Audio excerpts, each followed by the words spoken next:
So we are back to the brand episode of the Stingers franchise mode here in NBA 2K17. The last episode, we won yet another championship here in this franchise mode, led by our man Frank Perry, Wilkins, and even Acadia stepped up big in the last few years. Though his overall is climbing steadily every single year, and I think he might actually be a 90 overall by the end of the season if his progression keeps up. So team's looking great right now. But the one thing about this team is you guys have been asking to make it a lot harder with the simulator difficulty. So we went and upped it all the way to 70 on the settings. So this season might be a lot different than the last few seasons just based on how many wins we get in a season. So right now, Acadia 89 overall. You should climb the 90 by the end of the season. But one trade we made at the end of that last episode was the Kyle Brady trade. So we traded Kyle all the way to the Pelicans, or not the Pelicans, the Pacers, for straight up for Russell Westbrook 2. So Russell Westbrook 2, our new starting point guard on the season. So hopefully he plays well enough to get us a championship again. So we start the season 15-6. Pretty weird to see that 15-6 record. But the thing is that when you have the simulator difficulty all the way to 70, you lose quite a bit of games though if your team isn't as good as it should be. So this season could be a tell-all if our team is great enough to win at a 70 simulator difficulty on 2K. But right now, 30-14, not too bad of a record, I guess. Still number one in the East. Second is the Pacers, in fact, too. So Kyle Brady certainly helping out the Pacers there in the East, but it's switching back and forth between the Hawks and the Pacers for second in the East. Right now, our season stats, not too bad, I guess, for our players. Frank Perry, 34-10, still killing it on the season, 43-12 against those 76ers, plus Russell Westbrook 2, 46 points against the Mavericks, so he's still playing certainly well as a Stinger. But Frank Perry, 33.6 points per game, 13.5 rebounds, still killing it, number one in MVP voting right now. But 6th man of the year, second is Lamont Bailey, the man he picked up, who's been 6th man of the year for a long time now, so hopefully Lamont Bailey takes home 6th man of the year, plus DPOI right now is Frank Perry. So Frank Perry, number one right there, he's going to be an all-star. Cody Wilkins an all-star, plus Rabu Acadia is an all-star this season. So Rabu, he's an all-star now finally, I believe for this first year ever. But West now, same old kind of West all-stars there over there in the West. Dunk contest, nobody from the Stingers on the dunk contest here. You have Joey Lane over there in the Wizards on the 3-point contest right there.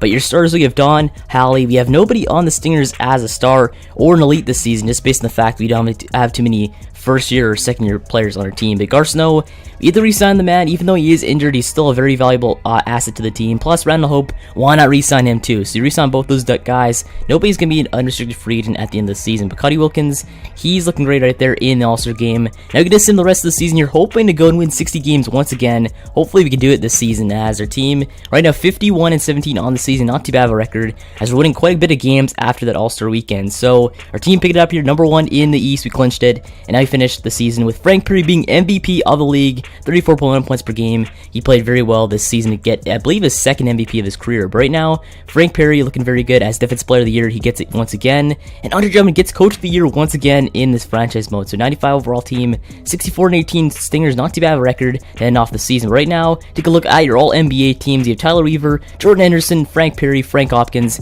and Marvin Reeves on the All-NBA first team. Second team, you Peter Rancic, you have Sean Andrew, and so on. Third team, you finally have Cody Wilkins on the third team once again. And then all defensive first team, you do have Frank Perry on their defensive second team. You have nobody else on the Stingers. All rookie first team, same old kind of guys. We have House on there, and second team you have Everett, Delk, the juniors. So take a look at season stats for the season. 34.1 points per game for Frank Perry. Just killed it this season though. He played very well for us. Was our obvious star for defensive player of the year and MVP on the regular season. So hopefully he goes and gets yet another title here in this franchise mode. But it's gonna be hard though, as we get to try and get Frederick K, one of the greatest players of all time, a ring in his career. Hopefully we can do it. I take on the Miami Heat in the first round, 41-41 Heat at 500 as their team's alright though. They could maybe sneak one win against us just based on the simulator difficulty. But we have two injuries, Russell Westbrook 2 and Garcino both out for the season, so it's going to be pretty tough winning without them. But game one, we won big, 152-115 final as Frank Perry 33-14, and Terry had a great game for them in the loss. But game two, we took that one 2-0 series lead for us. As it looks like Wilkins 27-11, Lamont Bailey 23 points in 21 minutes, and Nunez played well for the Heat in that loss. Game 3, take that one 3-0 series lead for us as Terry 30-9 for them. Frank Perry 41-18. This is the man's killing it every single game in, game out. And then in game 4, shouldn't go and sweep the Miami Heat, move on to the second round. We do 146-115 finals. We move on to semifinals once again here in a sweep against the Miami Heat. So our team looking very good, even though we have Russell Westbrook 2 and Garcino both are better players on the team out with injuries. So it's into the second series of the playoffs. You're going to go and face off either between the Knicks or the Pelicans. They're going to face off against the Pelicans here in the semifinals, which they have Archie Wells, Chip Mayo. Their team is stacked though, with some talent that could actually sneak a few wins against us in this series, as Russell Westbrook 2 and Garsto still out for us out for the season. So game 1 of the semifinals take the 1-0 series lead for us, as Frank Perry 40 points now, and he dropped 40 in that game, and Anderson 19 points for them in that game. Now game 2 of the series, they take this one to make it a 1-1 series lead in this, or 1-1 series in the semifinals. So all tied at 1 apiece is Mayo 35 and 11 for them, Archie Wells 21, 0 and 11 against his former team there. But game 3, take that one 2-1 series lead for us, as Mayo 30 points in that one in the loss, but Wilkins 37 and Frank Perry 31 and 10 for a double-double in that win for us, and 8 and 20 for Acadia in that game too. 20 rebounds, pretty good there. Game 4, now a 3-1 series lead for us as we win 106-102, as Wilkins 28 points, 8 rebounds, 6 steals. So in the game 5 of the semifinals, should I go and take the series in Cincinnati, but they take this one 137-132 final, a 3-2 series lead for us now after that game. As Russell Westbrook 2, he played 4 minutes in that game though, so he's back from the torn left meniscus. Maybe might be partially injured, but he's still back regardless, as Mayo puts up 39 in that W for them in game 5. So in the game 6 of this semifinal, should I go and win this one, move on to the ECF and take on the Pacers, but we do 123-114 final, move on to the ECF once again. So Lon Bailey 32 points, 6 rebounds, 4 assists, 4 steals, 4 blocks in that killer game coming off the bench for us to win that game. So Lon Bailey, he's a pretty valuable asset when you need him, and he played very well to clinch this series for us against the Pelicans. But heading to the ECF, we're facing off against the Indiana Pacers, a team we made a trade with to start off the end off the last episode, as we're facing off against former Stinger himself, Kyle Brady. So Kyle Brady, please, hopefully he doesn't play as good as he did with us, as he's a very great player obviously. But we have Russell Westbrook 2 out with an injury. Hopefully he plays a few minutes for us in game 1. We take the 1-0 series lead for us. Lon Bailey 20 points, 11 rebounds in game 1, W for us. Now up 1-0 series, 1-0 here in this series. Now in a 1-1 series for both teams as they take game 2. Now as Russell Westbrook 2, 20 points in 38 minutes, played quite a few minutes even though he's injured, and 60 points for Andrew in that game against the Stingers. So only lost by 3 points, a close win for them, as now game 3 of the ECF, they take that one 2-1 for them now, as Kyle Brady 27 points, 1 rebound, 10 assists, double-double there for him in that game 3. But Cuddy Wilkins 28 points now, and still not enough to go and take that W against those Pacers. So we're down 2-1 here in this series. We could maybe make a comeback here, but game 4, they take that one 3-1 series lead for them. We got to come back huge if we want to actually win this series. With 30 points for Kyle Brady, Frank Perry puts up 29 and 12, and Russell Westbrook puts up 27 in that game. But game 5 of the ECF here, gotta stay alive here as we win 144-128 finals. So at least Frank Perry 41 points in that one. But Russell Westbrook 2, 30 points, 1 rebound, 10 assists in that one. Great game at him. His shooting wasn't the greatest, but he still put up a huge amount of points to get that W. But now for the Pacers, Andrew puts up 30 points now, and Kyle Brady 15 in 22 minutes for them. But I believe game 6 of the ECF here, we got to win this one if you want to force a game 7, but they do 133-128 final, and now we're eliminated from the playoffs. So we lose in the playoffs for the first time in a very long time, as Wilkins, great game for him, but our team just basically succumbed to all those injuries, and that's how we lost basically. But it looks like Brady 26 points in that one for them as we move on to the finals to take on, I believe, let's see, the Memphis Grizzlies in the final. So Memphis and Pacers final. Let's see who wins, and it looks like game 7, Memphis takes that one as they win the championship here with Tyler Weaver. Weaver wins, I believe he won MVP a few years back, but 91 overall, 24.6 points per game in the finals. Great game 7 for him in that series. So take a look at our season stats for the playoffs. Our playoff stats were not the greatest to guess. They were okay, but I wanted a lot better though from our team. I guess it might have, the sim difficulty could have affected that, I guess, a lot, but still, we should have played a lot better than we did and shouldn't have got eliminated there in the ECF. As Frederick K, he retires here, 20 years in the league.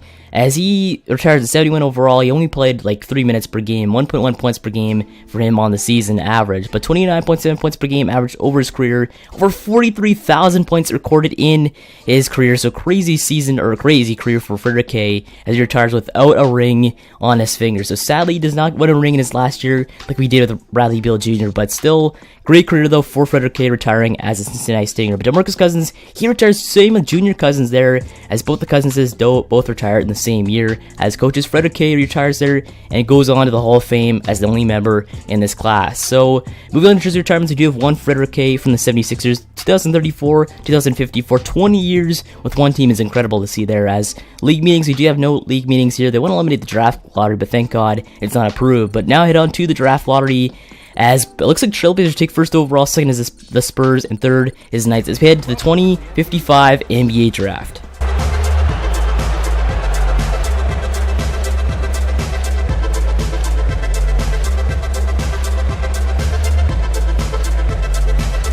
the first pick in the NBA draft, the Portland Trailblazers select Bob LOWRY from the University of Southern California.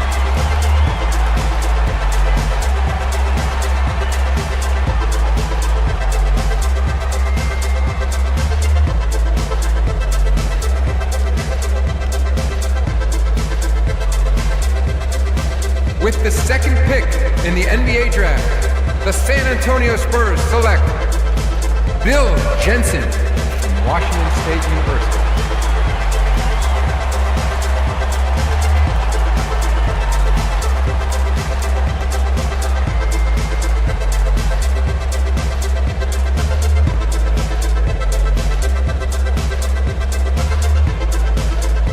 With the third pick in the NBA draft, SHANNON from North Carolina State University.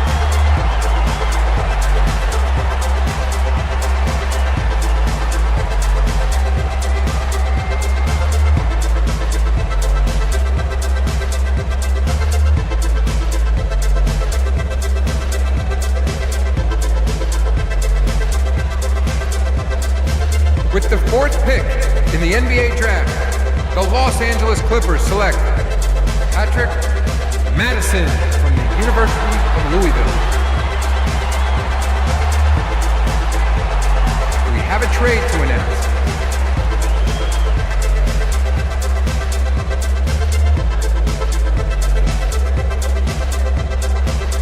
With the fifth pick in the NBA draft, the Dallas Mavericks select the 23-year-old small forward from Slovenia. The 25th pick in the NBA draft, the 20-year-old point guard from the University of Kansas. The 28th pick in the NBA draft, Kevin Outlaw from the University of Memphis. So another year, another actually pretty meh draft class, I guess. There's no right draft class, but Bob LOWRY headlining it all. 85 overall, 19 years old, power forward to the Trailblazers. But it looks like Bill JENSEN, second overall to the Spurs. 76 overall, 19 years old. I'd love to draft him, but just didn't get in my hands on the second overall pick. But the Stingers, we do end up drafting Gar Hope and Kevin Outlaw there. As Hope, 62 overall, 20 years old. Okay, raw talent right there. And same with Kevin Outlaw there at 62 overall, 19 years old. So decent draft picks by us in the late first round, as it looks like Ryan Best only team option. We accept that one. But options to leave, we have nobody there. We want to try and sign Archie Wells in the free agency. We cannot sign him back just based on the fact that you have no salary. So we go and trade Outlaw for a draft pick to get rid of that salary. And now we go re-sign back our man Archie Wells back in the team. So he spent a few years there with, I believe, the Pelicans. Now he's finally back here on the Stingers. But I guess let's step off here. Make sure to subscribe for more Stingers franchise mode. Thanks for watching. I'll see you in the next one.